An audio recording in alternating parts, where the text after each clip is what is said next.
Obtenir un diplôme de niveau Bac plus 5 reste une promesse séduisante pour accéder à des salaires attractifs. Mais les réalités du marché nuancent cet avantage. Avec un salaire médian annuel brut de 42 500 € pour un jeune diplômé ayant 2 ans d'expérience, les chiffres sont prometteurs. Toutefois, derrière cette moyenne flatteuse, des disparités importantes se dessinent, influencées par le secteur d'activité, la localisation et les inégalités de genre. En 2023, une augmentation moyenne de 7% des salaires reflète la forte demande pour des profils qualifiés, notamment dans les domaines techniques comme la cybersécurité ou l'intelligence artificielle. Ces secteurs offrent des rémunérations initiales dépassant 50 000 € brut annuels, bien au-delà de la moyenne. À l'opposé, les filières comme le marketing ou la communication proposent souvent des revenus plus modestes, particulièrement hors des grandes métropoles.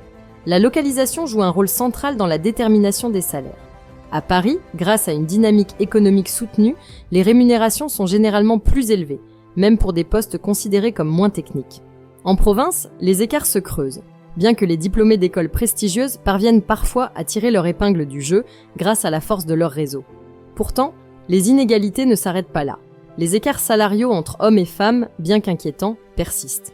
Les diplômés Bac plus 5 gagnent en moyenne 5,2% de moins que leurs homologues masculins, un écart atteignant 7% pour les managers juniors.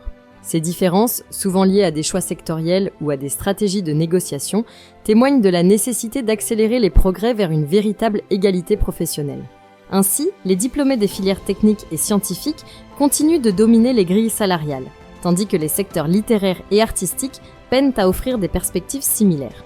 Si le Bac plus 5 reste un atout indéniable pour entrer sur le marché du travail, il est crucial de tenir compte des spécificités de chaque secteur, région et parcours individuel. Le chemin vers des opportunités équilibrées reste semé de défis. Si la vidéo d'aujourd'hui vous a plu, n'oubliez pas de vous abonner pour ne pas manquer nos prochaines vidéos.